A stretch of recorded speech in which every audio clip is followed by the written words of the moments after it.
সিরাহ আন-নুবুবিয়াহ series পর্ব ২২ মোহাম্মদ সাল্লাল্লাহু আলাইহি ওয়াসাল্লামের বাক্য শ্রবণ থেকে মানুষকে ফিরানো। পৌত্তলিকরা শুধু মুসলমানদের গালাগাল আর অপমান করেই ক্ষান্ত হয়নি, অন্যেরা যাতে নবীজি সাল্লাল্লাহু আলাইহি ওয়াসাল্লামের বার্তা শুনতে না পায় সে চেষ্টাও করেছে। যখনই রাসূলুল্লাহ সাল্লাল্লাহু আলাইহি ওয়াসাল্লাম কোনো দলের কাছে দাওয়াত দেওয়ার চেষ্টা করতেন, মুশরিকরা তার আগেই ওই সমাবেশ ছত্রভঙ্গ করে দিত। পরিস্থিতি এমন কঠিন ছিল যে মুশরিকরা যখনই নবীকে কোরআন তেলাওয়াত করতে শুনত, বিশেষ করে শেষ রাতের তাহাজ্জুদ সালাতে, তখনই তারা কোরআনের ব্যাপারে, এর নাজিলকারীর ব্যাপারে এবং এর বাহকের ব্যাপারে আজেবাজে কথা বলতে শুরু করত এবং অকথ্য ভাষায় গালি দিত। তাই আল্লাহ তাআলা নবীজি সাল্লাল্লাহু আলাইহি ওয়াসাল্লামকে নির্দেশ দিলেন তেলাওয়াতের স্বর নিচু করতে। আপনি আপনার সালাতে স্বর উঁচু করবেন না এবং অতিশয় ক্ষীণ করবেন না, এই দুয়ের মধ্যপন্থা অবলম্বন করুন। সূরা ইসরা ১৭:১১০। কুরআনে অতীতের অনেক ঘটনার বর্ণনাও রয়েছে। মূর্তিপূজকরা দেখল যে এগুলো থেকে মানুষের মন সরানোর জন্য বিকল্প বিনোদনের ব্যবস্থা করা দরকার। তাই নাদর ইবনুল হারিস নামক এক লোক হীরা ও সিরিয়া গমন করল। সেখান থেকে শিখে এলো দারা, আলেকজান্ডার, রোস্তম, পার্সিয়ান রাজা ইমফান্দার সহ আরও অনেকের প্রাচীন কাহিনী ও উপকথা। কোথাও নবী দাওয়াত দিচ্ছেন এমন খবর পেলেই ছুটে যেত ওই জায়গায়। লোকদের বলতো, আরে ওসব শুনে কি হবে, আমার কাছে এর চেয়ে মজাদার গল্প আছে। তারপর ওই সব গল্প কাহিনী বর্ণনা করে বলতো, এবার বলো মোহাম্মদের ওইসব কাহিনী কি আমার এগুলোর চেয়ে সুন্দর হতে পারে?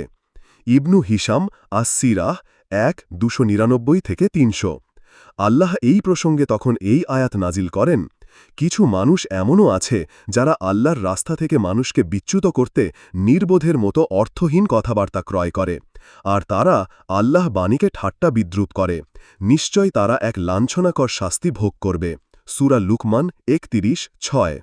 সংশয় সন্দেহ সৃষ্টি করা ও অপপ্রচার চালানো। কেবল বিদ্রুপ বিনোদনে যখন ইসলাম নির্মূল হল না, পৌত্তলিকরা তখন ধরল মিথ্যা প্রচারণার পথ। এক্ষেত্রে তারা ভিন্ন ভিন্ন পন্থায় অগ্রসর হল।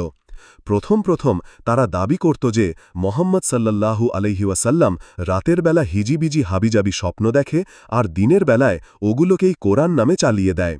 পরে একসময় বলতে লাগল এই জিনিস তিনি নিজে নিজে রচনা করেন। আবার কখনো বলতো অন্য কেউ তাকে এসব শিখিয়ে পড়িয়ে দেয় আর তিনি সেসব মুখস্থ করে আওড়ান।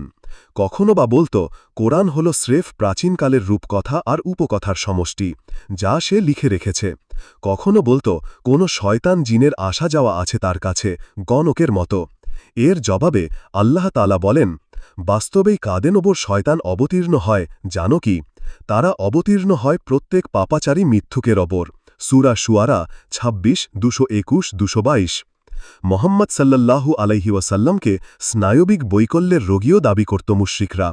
এভাবে অজ্ঞান হওয়া, ঘোরের মধ্যে চলে যাওয়া আর শরীর কাঁপুনি দেওয়ার সময়ই নাকি কোরআনের কথাগুলো তার মাথায় আসে। আবার কখনো কখনো বলতো সে একটা কবি। এ দাবিকে প্রত্যাখ্যান করে আল্লাহ বলেন, আর কবিদের অনুসরণ করে তো কেবল বিভ্রান্তরা। তুমি কি দেখো না যে তারা প্রতি ময়দানেই উদ্ভ্রান্ত হয়ে ফেরে? এমন কাজ করার দাবি করে যা তারা আদৌ করে না। সূরা শুআরা ২৬:২24-২২।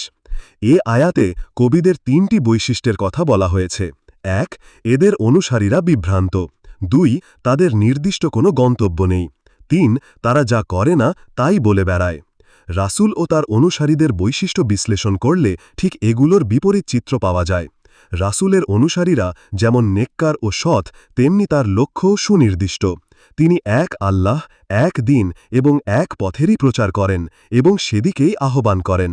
আর তিনি যা শিক্ষা দেন বাস্তবে তা নিখুঁতভাবে পালন করে দৃষ্টান্ত স্থাপন করেন। অধ্যায় নবীজি থেকে মানুষকে ফিরানো ও অপপ্রচার। বই রাসূলে আরবি, পৃষ্ঠা ৫৯-৬১। আসসালামু আলাইকুম রহমতুল্লাহি ওয়া বারাকাতুহু। আপনারা যেমনটি জানেন, আসমানের আয়োজন একটি অলাভজনক প্রতিষ্ঠান, আর আমরা আমাদের ভিডিওতে কোনো বিজ্ঞাপন চালাই না। আলহামদুলিল্লাহ, দাওয়ার এই আলোর পথে আপনিও হন আমাদের সঙ্গে।